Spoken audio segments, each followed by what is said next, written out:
Are you a first-time homebuyer trying to navigate this complicated process of purchasing your first home in today's challenging market? Or perhaps a person looking to downsize or upgrade, but you need some guidance in the process? Then look no further. In this video, I'm going to break down the entire process into a simple, easy to follow series of steps and explain the importance of each. Make sure to stay to the end where I will share a valuable pro tip with you. Hey everyone, I'm Kathleen Spazzato, Sold with Spazzato, your local home expert advisor selling real estate in central Massachusetts, newly licensed in Rhode Island, and serving northeastern Connecticut for almost 19 years. If you're thinking about buying or selling real estate anytime, reach out using the contact info below to discuss. Now let's get started on the process of finding your dream home. Lots of buyers get excited and start their home search on the internet or by speaking with a trusted real estate advisor. These are both great ways to start thinking about making a new home purchase. But you know what the number one most important step is to get started? The mortgage pre-approval. Getting pre-approved before buying a house is essential and can provide several benefits, including knowing your budget. The pre-approval is going to give you a clear idea of how much money you can borrow and what your monthly payments will be. This information will help determine a realistic budget for your home search and prevent you from wasting time and effort looking at properties that are out of your price range. It'll give you a competitive edge having a pre-approval letter, making your offer more attractive to sellers, especially in these competitive markets we've been seeing. It shows you're a serious buyer and have already taken the steps to secure financing in most cases, and sometimes a seller won't even let you come through their home without being pre-approved. You'll have a faster closing process. The pre-approval means that much of the paperwork and underwriting process has already started, so the closing process can be faster and smoother. It'll help you avoid disappointment. Without the pre-approval, you may find your perfect home, but you may be unable to secure financing or even not able to afford that home. Pre-approvals will help you avoid that disappointment and allow you to confidently make offers on homes you know that you're going to be able to afford. Overall, getting pre-approved for a mortgage can help streamline the home buying process and increase your chances of successfully purchasing a home that meets your needs and your budget. Now you may be wondering, how do I get pre-approved? Where do I even begin? Well, I can help with that. Contact me using the info below and I'd be happy to guide you. I work with many great lenders that we can refer to you. And here's a brief rundown of what you'll need, but they'll go over it in more depth and answer your financial questions that you may have. First, you need to gather your financial documents. You will need to provide proof of income such as W-2s, pay stubs, tax returns, as well as bank statements and other financial records. Then you're going to find a lender. Now you can work with a bank, credit union, or mortgage broker to get pre-approved. I would advise that you shop around and compare rates and fees because one size does not fit all.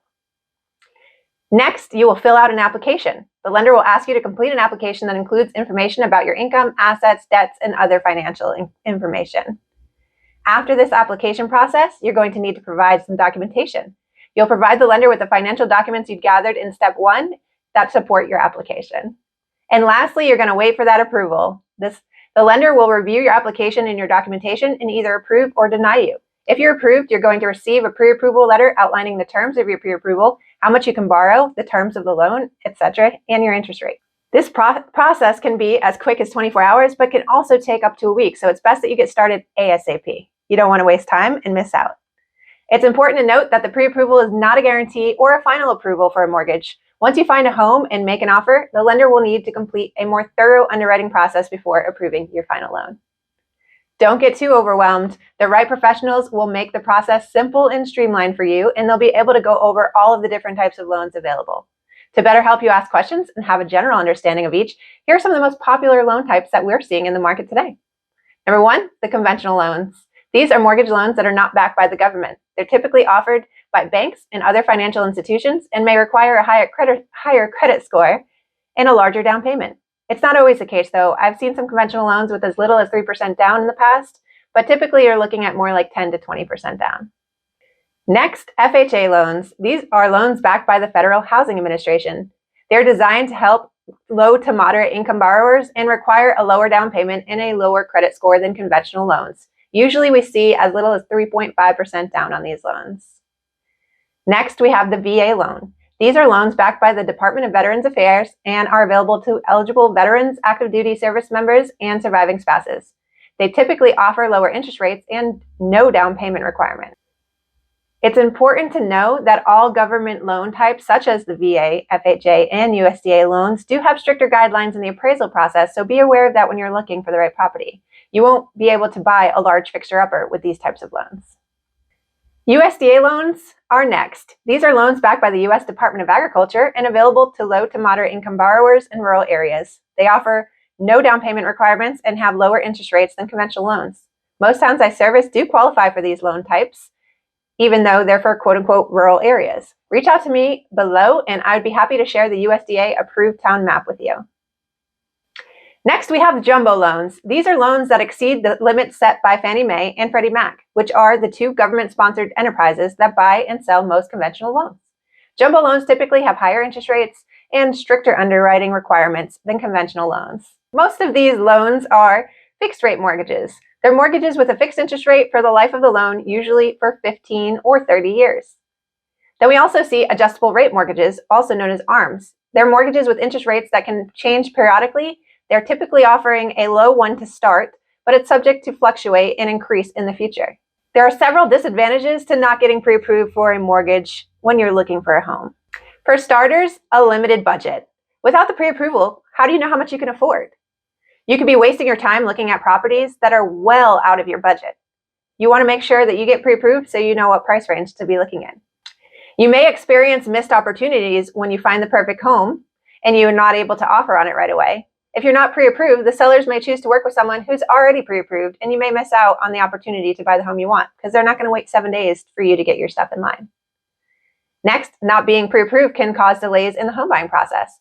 Without the pre-approval, the mortgage application process can take longer because you're basically starting from scratch. This can cause delays and cause you to lose the home that you want because another buyer might be pre-approved and already ready to go. And lastly, you will most definitely have less bargaining power. Your pre-approval gives you a stronger bargaining position with sellers because they know you've already got pre-approved for a mortgage. Without the pre-approval, you may have less bargaining power, which can hurt you in a competitive market. Overall, getting pre-approved for a mortgage is an essential step in the home buying process. It can save you time, money, and stress in the long run. We work with many great lenders that would be happy to assist. Next is the fun part, finding your dream home. How does that work? Where is the best place to find listings hitting the market that match your criteria? I may be a little biased, but I'm the best place to start, or your trusted real estate advisor. We can provide you with exclusive MLS access, and we can find homes that haven't even hit the market yet. Having a buyer's agent work for you is crucial in navigating the complex market we have been seeing. A buyer's agent is a licensed real estate professional who works on behalf of the buyer in a real estate transaction. Their primary responsibility is to represent the buyer's interests throughout the home buying process. Some of their key duties include helping the buyer find potential properties that match their criteria and budget, scheduling and attending those showings with the buyer, advising the buyer on the market conditions, property values, and negotiation strategies, assisting the buyer with preparing and submitting an offer, and negotiating with the seller's agent on behalf of the buyer to secure favorable terms and price for the buyer. They'll also assist the buyer in arranging financing and coordinating the closing process, and provide guidance and support to the buyer throughout the entire transaction. Overall, a buyer's agent serves as an advocate for the buyer and works to ensure that their interests are protected during the home buying process. Make sure to share your wants and your needs with your agent. Be realistic because you may not get everything that you want, but definitely make it very clear what you need. Here's an example. Lots of buyers come to me and they have this list of what they want.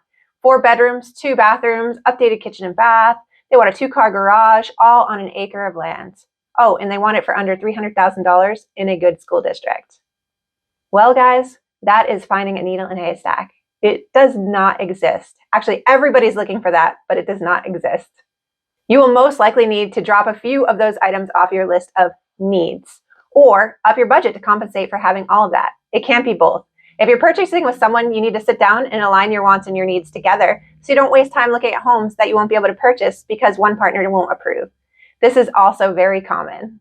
The husband wants the garage for his muscle cars and the wife wants the updated kitchen with a huge backyard. We can't find a home in their budget with all three.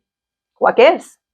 Only you can determine that. So have that discussion up front when you're thinking about buying a home. All right, you found the one. What's next? How do you make sure that this beautiful house becomes your future home? By making a killer offer, of course. The offer process can seem scary and also formal, but it's really not bad at all. And when you have a great buyer's agent like myself, that home will be yours in no time. An offer to purchase a home typically includes the following information. Purchase price. How much are you willing to pay for the home? You're going to discuss this in detail with your agent using recent sales to guide you with what a fair market value would be for that home and what price are you okay losing that home for. Your closing date. This is the day you're going to sign your loan docs and get access to the new home. Typically, they take 45 to 60 days, but I've seen them as fast as 2 to 3 weeks when working with cash.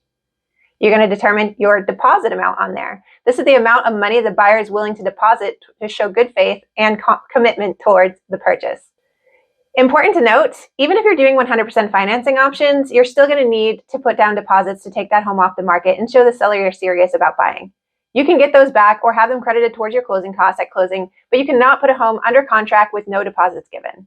I've seen a lot of lenders fail to disclose this when they first pre-approve a new buyer with 100% financing. The buyer will come to me super excited, want to find a home, and then they're shocked when I tell them that we still need to put deposits on the offer.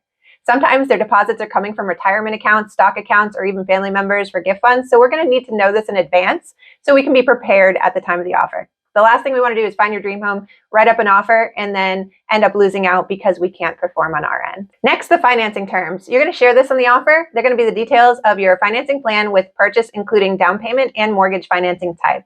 If this changes in the transaction for any reason, you need to have your agent alert the seller's agent right away and request the seller's permission to change the loan type in writing. You're going to have your contingencies, any conditions like your home inspection, appraisal, or a home sale contingency. You're going to put your inclusions and exclusions, which are a list of items that will be excluded or included in the sale, such as appliances, fixtures, furnishings. You can ask for personal items, but in most times it's best to put that on a separate addendum to ensure there's no issues at the appraisal time. The appraiser will not give any financial value to personal items, and most of the time they don't like to see the personal items written into the purchase contract. The lender may require them to remove it from the contract or ask the appraiser to note in the report that no value is given to these personal items. Your closing costs, if you're asking for any, need to be written and clear on the offer. Oftentimes buyers mistake closing costs as something coming out of the seller's pocket, which kind of it is since they're not getting to ever see that money. However, the buyer is tacking it on to the end of their loan and they're still paying it. A closing cost credit will make your purchase price higher than what your offer price was, but it's still some of the cheapest money a buyer can borrow, and the repayment typically is over a 30-year span. Sometimes it's good to keep that extra money in your pocket because maybe you have some updates you want to make after you move in or buy that couch you've been waiting to buy. You're going to have your deadline for acceptance on the offer, which is the date that the offer expires. And last, the signatures of the buyer and the seller indicate the agreement of the terms in the offer. It's important to note that the offer to purchase is legally binding and should be carefully drafted and reviewed by a real estate attorney or agent. I'd be happy with my 19 years of experience to assist with writing any offers. Once your offer has been accepted, congratulations. Now it's time to formally apply for the loan on that home. You'll go through your financials in more detail, and the bank will request documents from you from time to time. And don't be surprised if they're asking for a document from you at the last minute. This happens all the time and is not cause for alarm. They will also order a formal appraisal on the home. This will be required for your loan to get approved. If you're doing a home inspection, you typically have 7 to 10 days to get that done once your offer has been accepted. It's highly advised that you do get a home inspection. However, there are instances where it may be beneficial to waive the inspection to make your offer stronger with less contingencies. Speak with your agent for your game plan and your specific needs and see whether or not this option makes sense for you. Getting a home inspection is important for several reasons. A home inspection is an evaluation of the condition of the home by a licensed professional who will inspect various aspects, including the plumbing, the structure, the foundation, the electrical, the HVAC system. Here are some reasons why you should get a home inspection. Number one, they're going to identify the potential problems a home inspection can uncover. Number one, identify potential problems. A home inspection can uncover issues with the property that may not be immediately visible to a buyer or their agent at the initial showing. These problems can range from minor issues like a leaky faucet to a major issue like a foundation crack or faulty electrical system. Next, they can help you determine the true value of the property. A home inspection can help you determine the true value by identifying any issues that may need to be repaired or addressed. This can help you negotiate a fair price for the property. This will also help you plan for future maintenance and repairs. The inspection report can give you a clear understanding of what might be needing to be done in the near future and things that can wait till a little bit down the road. That way you can avoid unexpected costs that you weren't planning for. Last but not least, ensure your safety. A home inspection can identify safety issues that put you and your family at risk. This can include things like faulty wiring or mold that can cause health problems. Overall, a home inspection is an important step in the home buying process. and it can provide you with valuable information about the condition of the property and help you make an informed decision. Another surprise to some buyers, you will need to hire a real estate lawyer to help you with your purchase. They're going to navigate the legal complexities of purchasing a property. Real estate transactions involve numerous legal documents and processes that can be difficult to understand and negotiate, especially those without legal expertise. An attorney can assist buyers in reviewing and negotiating contracts, conducting due diligence on the property, and ensuring that all necessary legal requirements are met. Additionally, an attorney can protect a buyer's interests by identifying any potential legal issues or liabilities associated with the property and advising the buyer on how to mitigate them. Overall, having a real estate attorney can provide buyers with valuable legal guidance and peace of mind throughout the home buying process. They will be the ones that will be meeting you at the end to sign your loan docs and record the deed, so you will officially own your home. We have a team of great real estate attorneys that would be honored to assist you if you need a recommendation. Simply reach out to me using the contact info below, and I would be happy to share these contacts. Lastly, you're going to want to make sure you schedule a final walkthrough prior to closing. You do this with your real estate agent who will meet you at the property and walk through it briefly now that everything's been removed. You do need a final walkthrough to verify that everything that was supposed to leave is gone and the things that were supposed to stay are there. There have been instances where I've gone and appliances were accidentally taken or tons of trash have been left behind. So you're going to want to alert your real estate attorney right away if there's any problems so they can start working on a solution prior to you closing. If you don't think the seller is going to be able to perform before closing, then you might want to ask your attorney to do what's called a holdback, where they'll hold back some funds and not release them to the seller until that item has been addressed after closing. I highly advise these walkthroughs take place the day you are closing to ensure nothing has happened overnight to the property that you don't know about, because once you've signed, it's yours and it's your problem. The last thing you want to do on moving day is come in to find out that you have inherited some burst pipes. Congratulations on becoming a new homeowner. This is the American dream for so many and such a happy milestone in one's life. You should be very proud because it shows a lot of hard work and dedication to make it through the entire process, and the fun is just beginning. Do not forget about transferring all utilities into your name, including gas, electric, water, sewer, propane. Find out what options you have for trash services in town, and don't ever hesitate to reach out to your agent for recommendations with help finding this info. Buying a home can be overwhelming and exciting, but we're always happy to help, even long after the closing's been finished. I have built up a great arsenal of tax professionals, contractors, plumbers, electricians, plow guys, lawn guys, you name it, I can find it for you. Plus, I always love catching up and hearing about the updates you're making and how the kids are adjusting to their new schools. If you stuck around to the end, thank you. As promised, here's my pro tip for home buyers. We've seen some very challenging markets over the course of these past several years. This has brought on bidding wars, causing buyers to give up on appraisals, inspections, and sometimes their home sale contingencies. They've had to offer way over asking price to get the seller to select their offer over the other 25 they've received. But how do you know what's too high? Use a great agent like myself to run a comparable report for you, share statistical data from recent similar sales in the neighborhood, and who are well-versed in escalation clauses to protect you from having to overpay in a bidding war. Want to know more? Reach out to me using the contact info below, and please download an exclusive copy of my buyer's guide. Thank you for watching and happy home hunting.